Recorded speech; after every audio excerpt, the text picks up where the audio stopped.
రాష్ట్ర ఉప ముఖ్యమంత్రి మిత్రులు శ్రీ పవన్ కళ్యాణ్ గారు, సహచర మంత్రివర్గ సభ్యులు ఫైనాన్స్ మినిస్టర్ కేశవ్ గారు, honourable minister for revenue Shri Satyaprasad గారు, ఆనరబుల్ మినిస్టర్ లోకేష్ గారు, chief secretary to government Neerabh Kumar Prasad గారు, CCLA జయలక్ష్మి గారు, సహచర మంత్రివర్గ సభ్యులు DGP గారు, ఈరోజు ఈ కార్యక్రమానికి మెయిన్ కాన్ఫరెన్సే కలెక్టర్స్ కాన్ఫరెన్స్.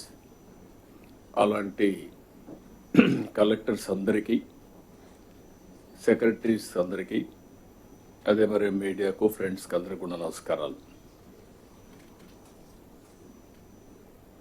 ఇప్పుడే పవన్ కళ్యాణ్ గారు కొన్ని విషయాలు మాట్లాడారు, అదే మరి మంత్రులు కూడా మాట్లాడారు. ఇలాంటి కలెక్టర్స్ కాన్ఫరెన్స్లో ఒక దిశ నిర్దేశించడమే కాకుండా గవర్నమెంట్ యొక్క విజన్ కానీ డైరెక్షన్ కానీ మీకు అందరికీ ఎప్పటికప్పుడు తెలియజేయడం, అదే మరి మనం చేసే పనుల కింద ఏం చేశామో అవన్నీ కూడా సమీక్ష చేసుకోవడానికి ఈ కలెక్టర్స్ కాన్ఫరెన్స్ ఉపయోగపడుతుంటాయి. అయితే నార్మల్ స్టేట్లో మనం చేసినప్పుడు చాలా ఈజీగా కూడా ఉంటాయి. ఒక డిస్ట్రక్షన్ జరిగిన తర్వాత మళ్ళీ దాన్ని రీబిల్డ్ చేసేటప్పుడు అనేకమైనటువంటి పెయిన్ పాయింట్స్ ఉంటాయి, సఫరింగ్ కూడా ఉంటుంది, హార్డ్ వర్క్ అవసరం అవుతుంది. అలాంటి పరిస్థితుల్లోనే మనం అందరం కూడా మొదటి కలెక్టర్స్ కాన్ఫరెన్స్ పెట్టుకున్నాం. ఇప్పుడు రెండో కలెక్టర్స్ కాన్ఫరెన్స్ పెట్టుకొని 6 నెలల్లోనే మనం సమీక్ష చేసుకుంటున్నాం. ఎప్పుడు కూడా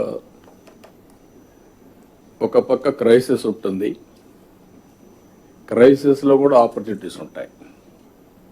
నేను I strongly believe that every crisis is an opportunity. How to convert that opportunity is the leadership. ఇప్పుడే పవన్ కళ్యాణ్ గారు చెప్పినట్టు మేమందరం కూడా ఎన్నికల కంటే ముందు ఒక్కొక్కరికి ఒక అనుభవం ఉంది.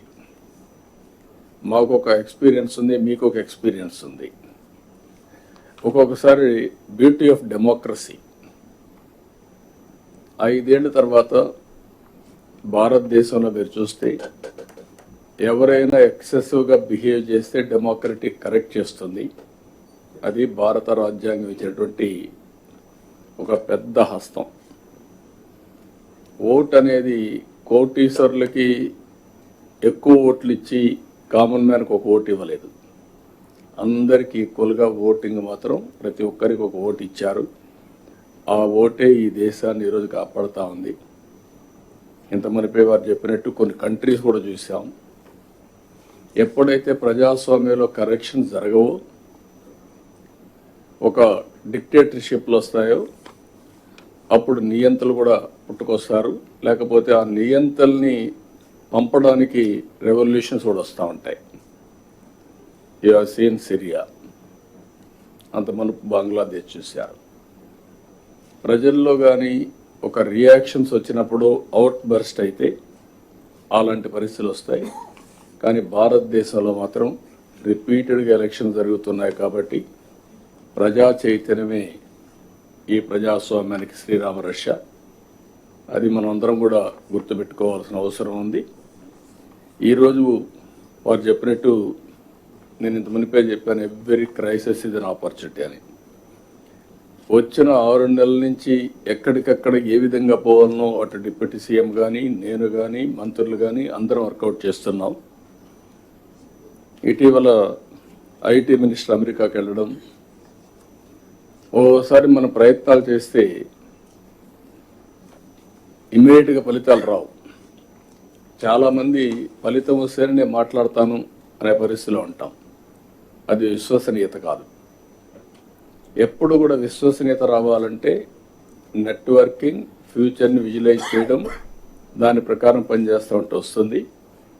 అందుకే మొన్నే ఐటీ మినిస్టర్ గారు అమెరికాకు పోయినప్పుడు అందరినీ కలిసి అదే మరిగా గూగుల్ క్యాంపస్ కూడా వెళ్ళి వాళ్ళని రిక్వెస్ట్ చేశారు. దాని ఫలితం ఈరోజు గూగుల్ కంపెనీ విశాఖపట్నానికి రావడానికి మీకంటే ముందే ఒక ఎంఓయూ చేసి ఇక్కడికి వచ్చాం. దానికే లేట్ అయింది.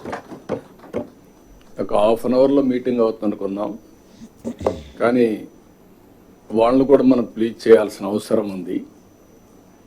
ఎవరైనా వచ్చినప్పుడు మీకు కూడా బ్యూరోక్రసీ కూడా ఇది ఒక లెసన్, అందరికీ బ్యూరోక్రసీ కాకుండా మినిస్టర్స్కి కూడా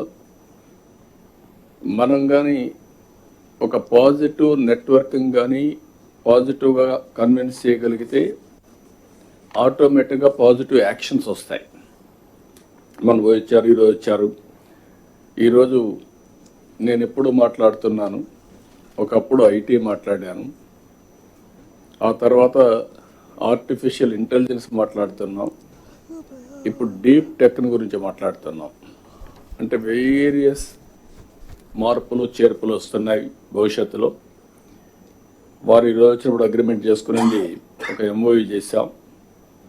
we are looking at a big opportunity in AI. signed an MOU with Google.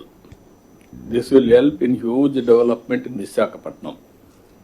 ఈరోజు వాళ్ళు వచ్చినప్పుడు అంటున్నారు, విశాఖపట్నం మీరు ప్రపోజల్స్ చెప్పిన తర్వాత వెళ్ళాం, ఫస్ట్ హ్యాండ్ కొంచెం సర్వే చేసుకున్నాం.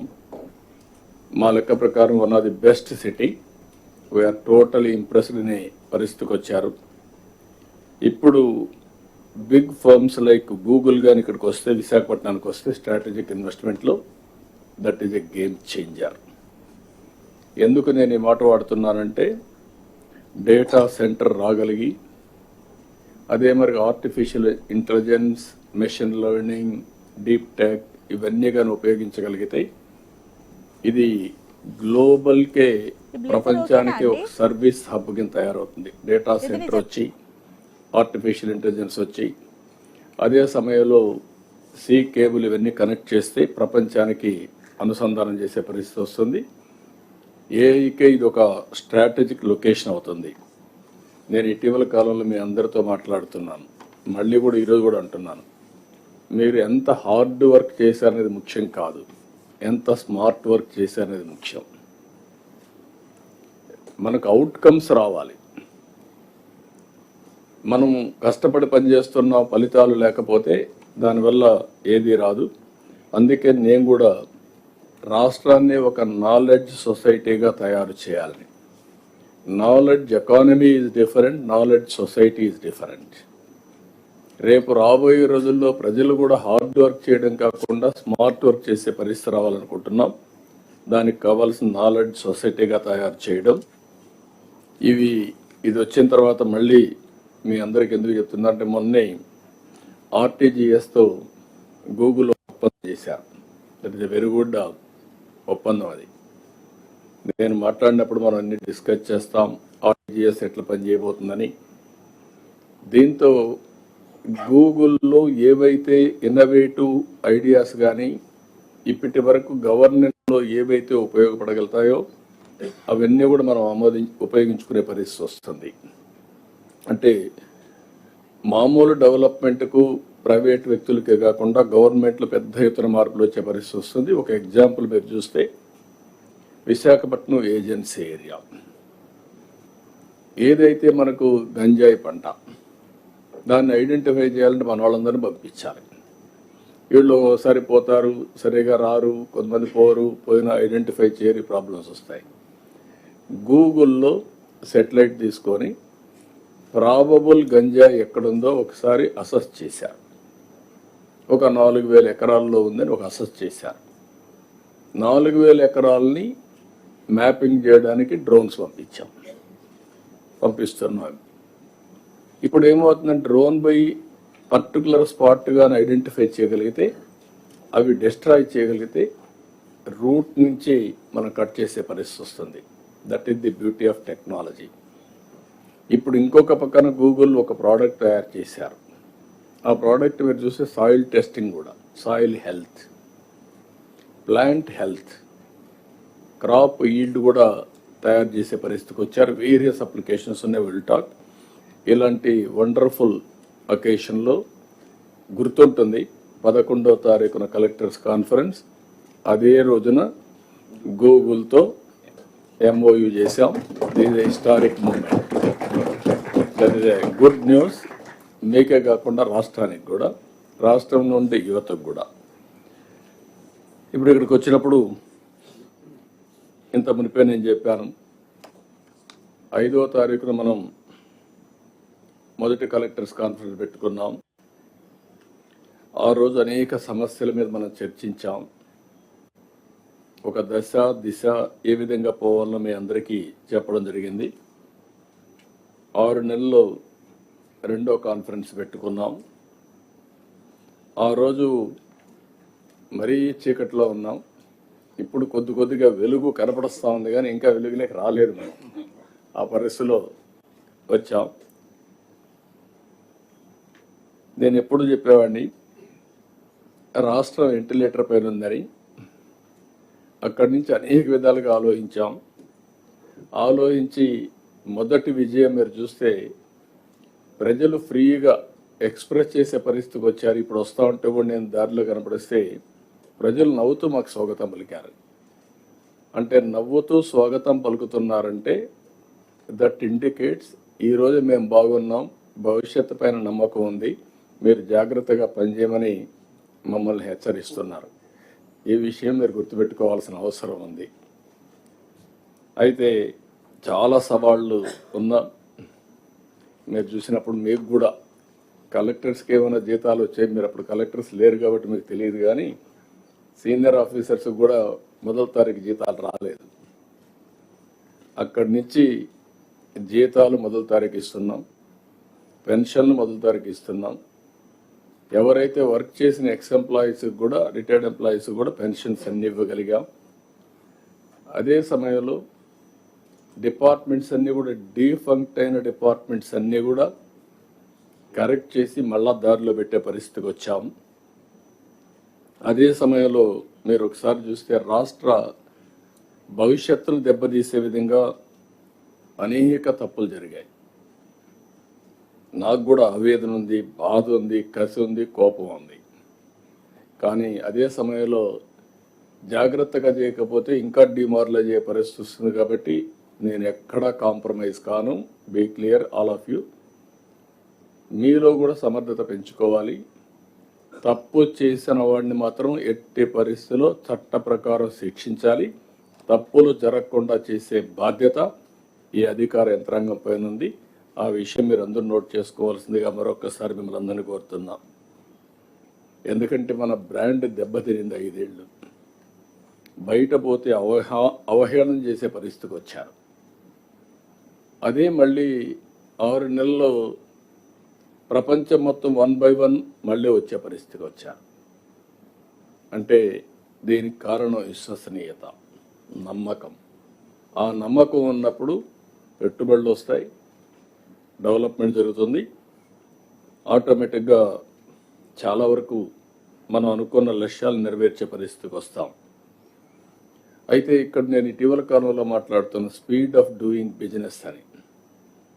స్పీడ్ ఆఫ్ డూయింగ్ బిజినెస్, గవర్నమెంట్లో స్పీడ్ ఆఫ్ డూయింగ్ బిజినెస్ లేకపోతే వ్యాపారాల్లో స్పీడ్ ఆఫ్ డూయింగ్ బిజినెస్ రాదు. మీరు కూడా వేగాన్ని పెంచాలి, స్పీడ్ పెరగాల్సిన అవసరం ఉంది.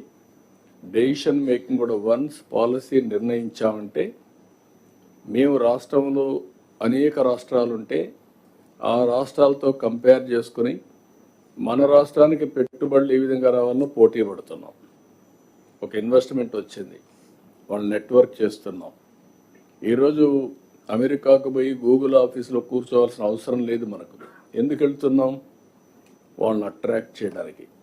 ఈ ఊరు కాకపోతే పెట్టుబడిదారులకి ఇంకొక ఊరు అవుతుంది. కానీ అలాంటప్పుడు మనం కూడా ప్రోయాక్టివ్గా ఉంటే వస్తారనే ఉద్దేశంతో ఇవన్నీ చేస్తున్నాం.